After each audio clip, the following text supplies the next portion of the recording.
కనబడుతుంది. ఆ టైంలో చెప్పాను కానీ టెలికాస్ట్ అవ్వలేదని బాలు అంటున్నారు. చెవుల అభిజిత్ నాకు గ్రీన్ లేపుతుంటే బాలు నీ జెన్నీ ఇవన్నీ తెలియదు మాకు. అదే కదా ఇది జరుగుతాయి, ఇది ఖచ్చితంగా బిగ్ బాస్ లో జరుగుతాయి. నేను చూశాను, ఎందుకంటే నేను చేసిన వందల మంచి కామెడీ కూడా లేపేస్తారు. లేపేసి బాలు ఒక్కసారి మనతో పాటు శేఖర్ భాష, sorry for the interruption. So Balu మనతో పాటు రచన గారు ఉన్నారు, ఆవిడ కూడా మాట్లాడతారు ట్రాన్స్ కమ్యూనిటీ నుంచి. రచన గారు, సో మీ బిగ్ బాస్ షో చూస్తుంటారు కదా, సో బాలుకు జరిగింది అన్యాయం, బాలు బయటకు వచ్చి చెప్తున్నాడు తన నటన కోసం, తన కుటుంబ పోషణ కోసం తను చేసేటువంటి కొన్ని కార్యక్రమాలు. బాలు ఇక్కడ వాళ్ళ సొంతూరులో కూడా ఛత్రపతి శివాజీ మహారాజ్ విగ్రహం పెట్టించారు, రైట్? అటువంటి కొన్ని యాక్టివిటీస్ కోసం తను కొన్ని వేషాలు వేస్తున్నాడు, కొన్ని యాక్టింగ్ చేస్తున్నాడు, సాంగ్స్ రకరకాలు చేస్తున్నారు. వెక్కిలి వీడియోలు నువ్వు ట్రాన్స్ అని క్వశ్చన్ చేయడం, ఆ షో చూసినాక మీకు ఏమనిపించింది? మా ఊళ్ళో 4000 సార్, మా విలేజ్ లో 4000 మందికి ఛత్రపతి అన్నదానం చేపించాను సార్ నేను. ఒక నిమిషం బాలు, రచన గారు మాట్లాడుతున్నారు, తను మాట్లాడినాక మాట్లాడదు కదా రచన. యాక్చువల్ గా ఇది ఫస్ట్ షో నేను బాలు గురించి మాట్లాడుతున్నాను. మా LGBTQI+ కమ్యూనిటీ ఎవరైతే ఉన్నారో వాళ్ళందరూ బాలుకి ఈరోజు సాలిడారిటీగా నిలబడుతున్నారు. We are all with you Balu, మేమందరం నీతో ఉన్నాం, ఓకేనా? We all support you. ఎందుకంటే ఫస్ట్ నేను ఖండించేది ఏంటి అంటే, బాలు ఎక్కడ కూడా ఏ ప్లాట్ఫామ్లో కూడా ట్రాన్స్జెండర్ని కన్ఫ్యూజ్ చేయనప్పుడు, తన జెండర్ మేలే అని చెప్పుకున్నప్పుడు అలాంటి మనిషిని తీసుకొచ్చి నువ్వు ట్రాన్స్జెండర్ అనడంలో అసలు ఉద్దేశం ఏంటి? అది ఆ question it self is wrong question, అవునా? అలా చేశాక ఇది ఒక ప్రయత్నం ఏం చేస్తుందంటే, ట్రాన్స్జెండర్ నాన్ ట్రాన్స్జెండర్ వ్యక్తుల మధ్య కన్ఫ్యూజన్ ఏదైతే ఉందో సొసైటీలో దాన్ని ఇంకా పెంచుతుంది, which is not at all agreeable for the LGBTQI community. మన సమాజంలో ఆల్రెడీ సెక్స్ జెండర్ మధ్య కన్ఫ్లేషన్ ఉంది. అంటే మీరు మీ జెండర్ ఏంటి అని చెప్తే మేల్ అని చెప్తారు, ఉదాహరణకి మీ సెక్స్ ఏంటి అని చెప్తారు మేల్ అనే చెప్తారు. అంటే మీకు ఆ వ్యత్యాసం తెలియదు. ఇప్పుడు మీరు అన్నాడు మీ సెక్స్ ఏంటని, నేను మేల్ అనే చెప్తాను, మేల్గా పుట్టాను కాబట్టి. జెండర్ ఏమని అడిగితే చెప్తాను, ట్రాన్స్జెండర్ అని చెప్తాను. సో ఈ మినిమం అండర్స్టాండింగ్ సమాజంలో లేదు. ఈ యాంకర్స్ కానీ సో కాల్డ్ జడ్జెస్ కానీ చేసిందంటే దే రిటరేటెడ్ ద సేమ్ ఐడియాలజీ. ఏదైతే వ్యవస్థాగతమైన వివక్షత ఉందో LGBT కమ్యూనిటీ పట్ల, కన్ఫ్యూజన్ ఉందో సమాజంలో, దాన్ని ఇంకా ఎక్కువ చేసేలాగా ఈ క్వశ్చన్స్ని ఫ్రేమ్ చేశారు. నేను ఒకటే చెప్తాను, జడ్జి స్థానంలో ఉన్న నవదీప్ గారు, I really say that this is narcissistic behavior. This is called narcissistic. Psychology narcissistic behavior అని ఉంది. అంటే తనున్న పొజిషన్లో, తను ఉన్న ఏదైతే జెండర్లో కానీ సెక్షువాలిటీలో పుట్టిన ఆ వ్యక్తి వేరే జెండర్ సెక్షువాలిటీ ఏదైనా అయి ఉండొచ్చు, బాలుది. తను చెప్పుకోవాల్సిన డీఫేమ్ చేయడమే కాకుండా తక్కువ అని చూపించడం, నేను నీకన్నా ఎక్కువ గొప్పవాడిని, నేను కరెక్ట్ అయిన వాడిని, నా జెండర్ కరెక్ట్, నీ జెండర్ తప్పు. బాలు మాకు LGBT కమ్యూనిటీకి ఎప్పటి నుంచో తెలుసు. బాలు చేసిన మంచి పనులు, ఒక రిమోట్ ట్రైబల్ ఏరియాకి వెళ్ళి అక్కడ రోడ్డు లేకపోతే ఒక వీడియో చేసి పెట్టాడు. ఈ రోజు కూడా మేము ఆ కమ్యూనిటీలో చాలా క్లోజ్గా బాలుని చూస్తున్నాం. ఎక్కడ ఆడవాళ్ళకి మగవాళ్ళకి అన్యాయం జరిగినా, మైనారిటీస్లో ఎవరికి అన్యాయం జరిగినా వెంటనే ఒక వీడియో బాలు నుంచి వస్తుంది. సో అలాంటి సామాజిక బాధ్యత ఈక్వల్గా నవదీప్ గారికి ఉందా? లేదు కదా. అలాంటి వ్యక్తి జడ్జిగా కూర్చోవడమే అసలు ఆయన మీ ద్వారా ఏం మెసేజ్ ఇస్తున్నారు? నవదీప్ క్వశ్చన్ చేస్తున్నారు కదా, మీరేం చెప్తారు దానికి సమాధానం? అంటే జడ్జిగా కూర్చునే ఆ వ్యక్తే ఒక మెసేజ్ ఇవ్వనప్పుడు, పార్టిసిపెంట్ కింద వచ్చిన ఆ వ్యక్తిని, బాలుని అవమానించినప్పుడు అసలు మీరు ఎటువంటి మెసేజ్ ఇవ్వాలనుకుంటున్నారు ఈ క్వశ్చన్ ద్వారా అని ఉల్టా అడుగుతున్నాను నేను. అంటే ఇదొక అవమానం కాదా? ఇది ఒక వ్యక్తికి జరిగిన అవమానం కాదా? పైగా మీకు అక్కడ కూర్చునే అర్హత ఏముంది అసలు యాక్చువల్గా జడ్జిగా? ఒక నార్సిస్టిక్ బిహేవియర్. దీనివల్ల ఏమవుతుందంటే ఇలాంటి బిహేవియర్ ప్రేస్ కాబడుతుంది సమాజంలో. ఇది బెస్ట్ ఎగ్జాంపుల్ కాదు, అలాంటి వారు జడ్జిగా ఉండటానికి అర్హులు లేరు. బట్ అలాంటి వారు జడ్జిగా మీరు ప్రమోట్ చేసి అదే ధైర్యంతో ఆయన చెప్తున్నాడు నేను ఇక్కడే ఉంటానని. ఈ షో వాళ్ళు ఇలా చేస్తే ఈ బిహేవియర్ అనేది మంచిది, వేరే వాళ్ళని ఎదుటి వాళ్ళని తక్కువ అని చూపించడం మంచిది అనే ఒక మెసేజ్ సమాజంలో వెళుతుంది.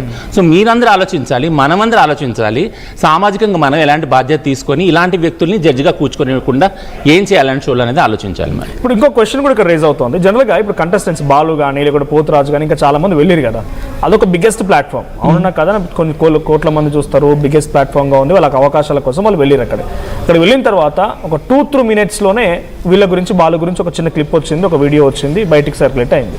ఈ 2-3 మినిట్స్లోనే బాలుని ఎంత అసెస్ చేయాలో అంత అసెస్ చేశారు, ఎంత ఆయన గురించి ఒక క్యాల్కులేషన్ చేయాలో చేశారు. తన పర్సనల్ లైఫ్ మొత్తాన్ని కూడా పబ్లిక్లో పెట్టేశారు. నెక్స్ట్ వాళ్ళ ఫ్యూచర్ ఏంటి మరి?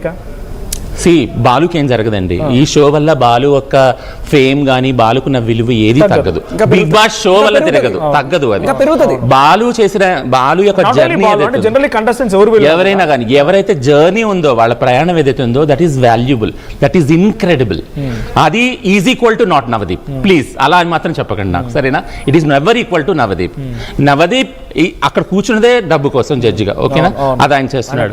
డబ్బు కోసం ఒక జడ్జిగా యాక్ట్ చేసే ఆయన వేరే వాళ్ళు ఏదో ఒక వీడియో చేసుకొని యాక్ట్ చేసుకొని సంపాదిస్తున్న డబ్బులు వాళ్ళని జడ్జ్ చేసేది ఎవరికి ఉంది, అర్హత ఎలా ఉంది ఆయనకి అని అడుగుతున్నాను. అది మెయిన్.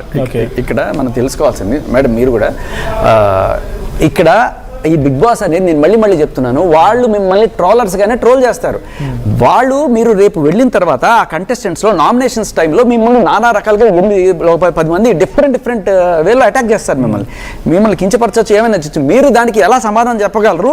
లేదు మీరు 4 రోజులు పరిగెత్తుకుని వచ్చేస్తారా అనే కోణంలో ఒక ట్రోలింగ్. ఇక్కడ ఇంకొక వర్షన్ కూడా ఇదే యాంటీ, లేకపోతే ఇదే ట్రోలింగ్, ఇదే రకమైన క్వశ్చనింగ్ అందరి కాంటెస్టెంట్స్ లో లేదు. రైట్, ఇది మనం ఖచ్చితంగా క్వశ్చన్ చేయాలి. ఎందుకంటే ఇప్పుడు బిగ్ బాస్ లో ఫస్ట్ గ్లామర్ చూస్తారు. గ్లామర్ ఉన్నప్పుడు ఏదో రకంగా వీళ్ళు పంపించేద్దాం కదా అనే ఒక కోణం ఉంటుంది. గ్లామర్ లేని వాళ్ళకి ఏదో రకంగా ప్రూవ్ చేసుకోవాల్సిన పరిస్థితి ఏర్పడుతుంది. మీరు గమనించండి, చాలా వరకు గ్లామరస్గా ఉండే వాళ్ళకి పెద్ద ఇది ఉండదు. అండ్ ఇంకొకటి ఏంటంటే ఒక ప్యాథటిక్ స్టోరీ మనిషికి కనుక ఉంటే వాళ్ళని ఏ రకమైన క్వశ్చన్లు కూడా అడగరు.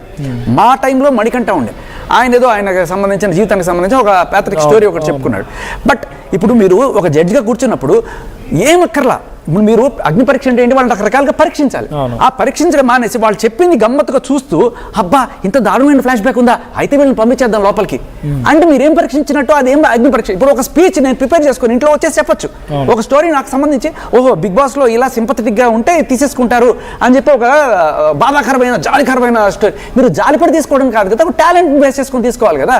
ఇప్పుడు ఆవిడెవరు వచ్చి రాజ్ కుమార్ అనే ఆవిడ వచ్చి పాప నిజంగా నాకు చాలా బాధ వేసింది ఆవిడ స్టోరీ ఉన్నప్పుడు, వెరీ ఇన్స్పైరింగ్ స్టోరీ. బట్ ఆవిడ సక్సెస్ వీళ్ళు జడ్జెస్ గా వీళ్ళు ఏం చేశారు, సేమ్ టైం అంటే మీరు పాథటిక్ స్టోరీస్ గానీ emotional stories they have talent and emotion both the ways. But వాళ్ళ స్టోరీ ఎక్స్ప్లెయిన్ చేస్తున్న వాళ్ళని టాస్క్ ఏం లేవు. ఇక్కడ వీళ్ళకి స్టోరీ నచ్చకనా లేకపోతే ఏందో జోకులు చెప్పింది, ఆ జోకులు జరిగిపోతే టాక్సిక్ స్టోరీస్ కూడా ఉన్నాయండి. టాక్సిక్ స్టోరీస్ ఉన్న వాళ్ళు కూడా ఎంకరేజ్ చేశారు.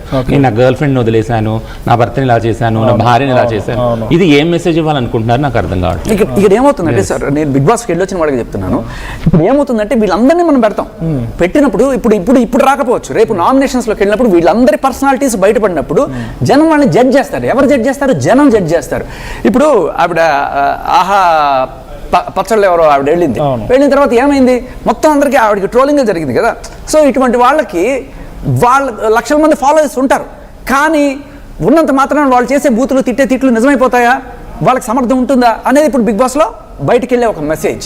అలాగే ఎవరన్నా సరే తప్పు చేసి లేకపోతే ఎక్స్ట్రా మ్యారిటల్ అఫైర్స్ పెట్టుకున్న వాళ్ళు ఎవరైనా సరే దాంట్లోకి వెళ్ళిన వాళ్ళు ఉన్నారనుకో, వాళ్ళకి ఎటువంటి సమాజం ఎటువంటి విలువ ఇస్తుంది అనేది అంతర్లీనంగా ఒక వెళ్ళే మెసేజ్.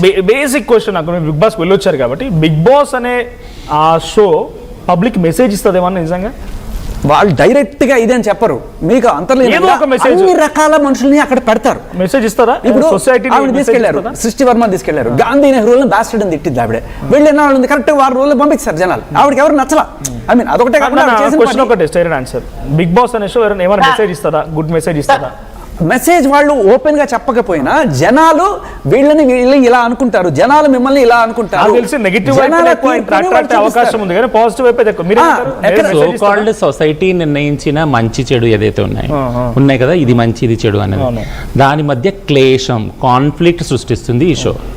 ఓకేనా? కాన్ఫ్లిక్ట్ సృష్టి అంటే తాకట్టు పెట్టి తమాష చుట్టం అంటాం కదా మనం, ఒక మాట ఉంది వీరికి. సో అట్లా వాళ్ళు ఏంటంటే ఏది మంచి ఏది చెడు అనే దానిలో కన్ఫ్యూజన్ అవుద్ది సొసైటీ.